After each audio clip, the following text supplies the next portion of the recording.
Yo, what's going on? What's going on? What's going on? So it's Saturday morning, right? I'm gonna get right into this thing. I know a lot of you have been watching this new show called Squid Game on Netflix, right?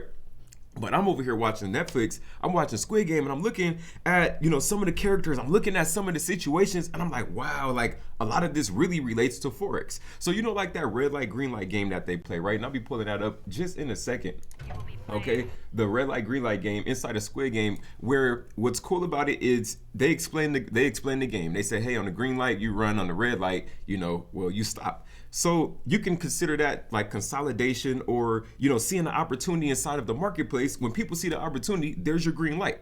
Do you run, right? And then, when the red light comes or the red flag comes where you're not supposed to be moving, either market is in consolidation or, you're really not sure, and then you still take that chance, well, you already know what happens at the red light. So usually you're losing money at red light, you're blowing the accounts, it's all type of things happening during that time. So what we're gonna do, right? Like I said, we're gonna switch right over here and just check this, piece out of this video.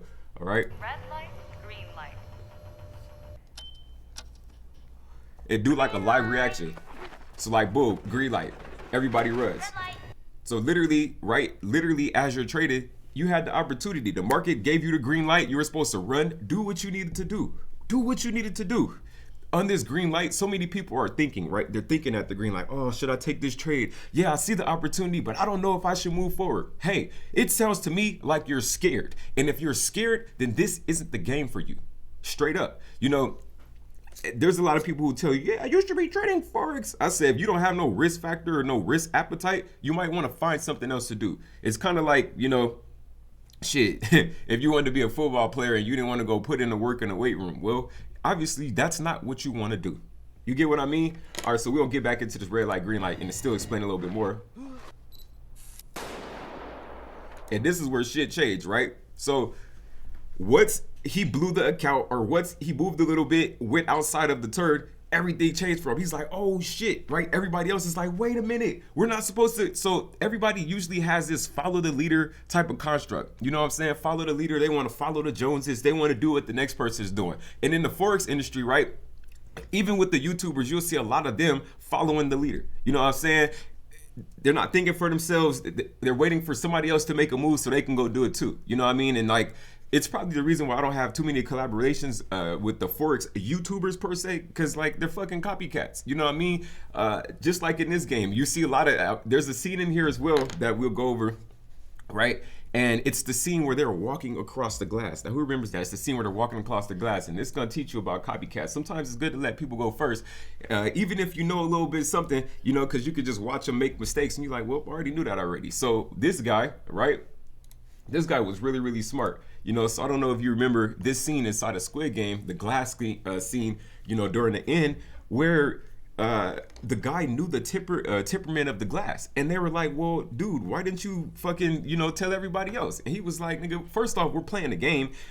It's already letting you know that this man is there for him. So when you're in the market, I know you got all this stuff going on, but you're literally there for you at the end of the day. You know what I'm saying? You're there for you at the end of the day. All right. And that's how that shit needs to be, and that's how it's gonna be. So how you go and grow to that next level, right, is you stay focused on what it is that you set for yourself. Stay focused on your own goals. Look, when you set a goal, right, there are people who can help you achieve that shit, but ultimately that's your goal. So don't look to me can you help me get there? Yeah, we can help you, you know what I'm saying? But at the end of the day, like, most people are not going to do shit for you for free. And for men out there, it's just like this. You guys date women all the time. You already know a woman don't want no broke ass man. So already you should have the construct and the mindset like, damn, I gotta really run this bag up. You know what I'm saying? So when it comes to this glass scene and, watching people play this copycat shit, you'll see something interesting, right?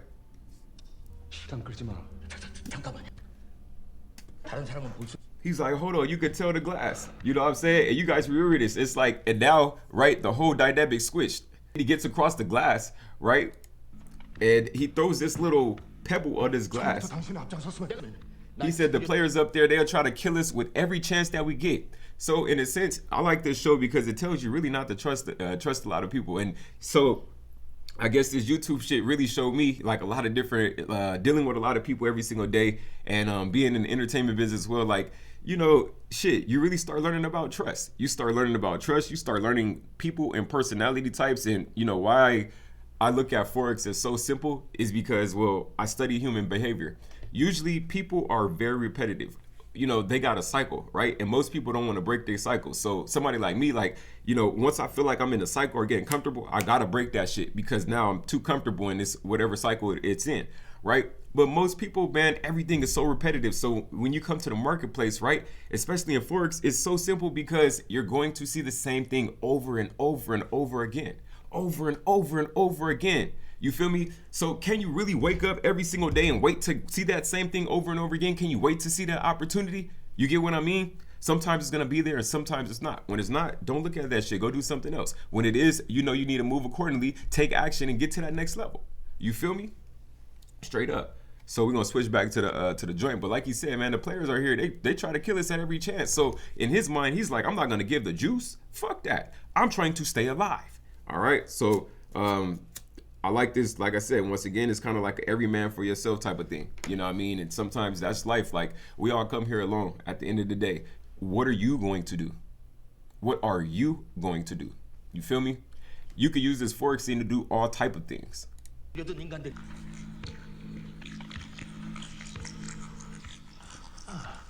Difference.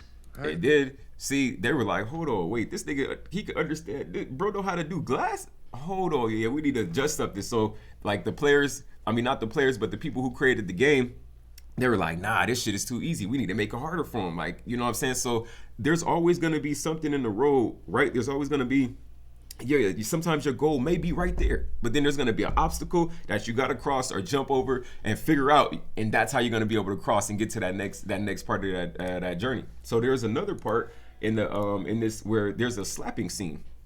All right. So I know you guys remember the slapping scene where he had to, you know, basically the one character threw the card on the ground and the other guy had to smack the card and flip it, right? So he keeps playing this game, and we can use this, say for example, boom, like he couldn't do it, right? So then what happens next? You get smacked.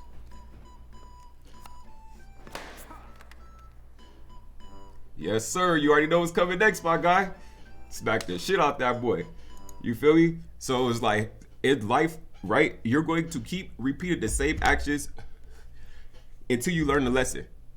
Whatever is happening, whatever routine, whatever rut that you're in, right? It's gonna keep happening and keep happening and keep happening and keep happening until you learn the lesson. Just like this, right? Obviously, there's a specific way to hit this card. There's a specific way to do it. And my man here, he knows how to do it every single time. Bop, flipped it every single time. He like, I'll smack the shit out of this nigga all day long. You get what I'm saying? Tries it again.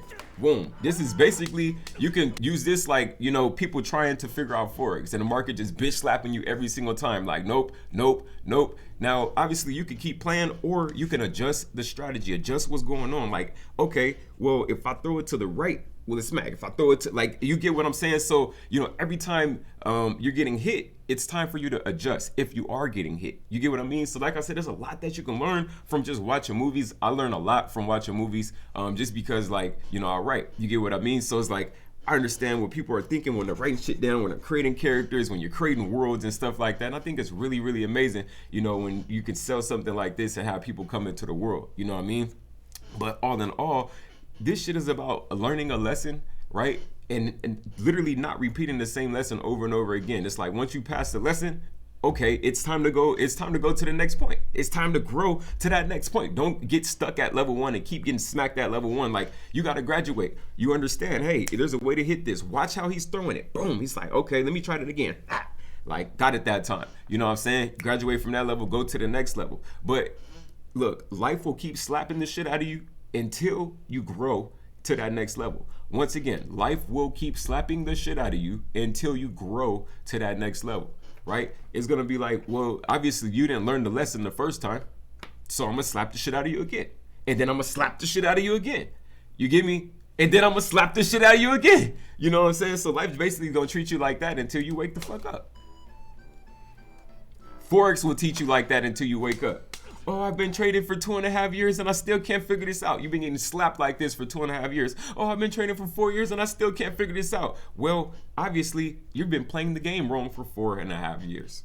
You get what I mean? Straight up. So all you have to do really with this Forex shit is just stay focused. You could use it to do whatever you want. You know what I mean? Like now I'm just going crazy with the whole Forex shit, doing everything that I want to do. You know what I mean? Like going even more harder with my merch. You know what I mean? Shit, I'm bringing a lot of new shit to Forex just because I see like there's a creative side here, and there are investors and creators. And what I mean is there's more creatives than there are investors. Like investors just want to see shit work. Creators are thinking about all the trinkets and making it look good, the attention to detail. You know what I mean? And most investors, like, they don't care about that, so that goes over their head. You know what I'm saying? So for me, it's like I get the best of both worlds. It's like to be a creator and an investor. Well, you're working with something interesting here. You know what I mean? Let's get it. So we're gonna go to the next scene and the final scene where we talk about the old man's death, right? And I mean, I know it's in a different language, but I'm gonna still switch over to it, right? I know it's in a different language, but I'm gonna still switch over to it. So basically, you guys remember what was happening on this. We can read the subtitles and stuff, but basically the old man was saying like all the stuff he wanted to do as a kid. Also, there was a part in here, right, where he was trying to show, he wanted to show this guy like, hey, does humanity still exist, right? Does humanity still exist? So then it's this guy that's out there that's just sitting out here, right? And he was just like, yo, it's been a long time. This man just sitting out here. People were just walking by him. People were just walking by this man like he was nothing. And then one lady finally came and helped. But that's very dime a dozen that somebody's going to come and help. Usually the same thing, like people are just going to walk by. So, there are some people who are sent here to help you out, take you to that next level. And when you do get the opportunity, if that's what it is, you need to go ahead and jump. You know what I mean? Like, not everybody's gonna help you. Most people just take. It was this video of, it was 3 ants, right? And they were trying to get across a leaf. So one ant helped the other 2 ants get across, and the ants crawled on his back to get to the other leaf. Once they got to that other leaf, they never looked back. Said, fuck you. So, I mean, like I said, like, you got to kind of be, like, helping is a double-edged sword, you know what I mean? Nobody gives a fuck about the free help. It's kind of like free food. Like, you didn't have to work for that shit. You don't want it. The shit you got to work for, that's the shit you got to want. That's the shit you want the most. The stuff that you really had to, work for, pay attention to, you know what I'm saying, stuff like that. So it's like, shit, really, it's up to you on how you want to move. If you really want to be successful at Forex, you need to have a trading plan. And that's just that. You can come in here without one, and that's dope. If not a trading plan, then a great trading routine. And that routine is going to be able to help you go to that next level. But, without all of that, it's going to be hard to grow. It's going to be hard to go where you want to go. And you're going to be stuck in a cycle of watching 7,000 YouTube videos, buying 500 courses, and still not being able to figure it out because you got information overload. You're taking in all this info. You know what I'm saying? Taking in all this info, and you're just doing too much. All right? Now, it's your boy Ty, and I'm about to get out of here.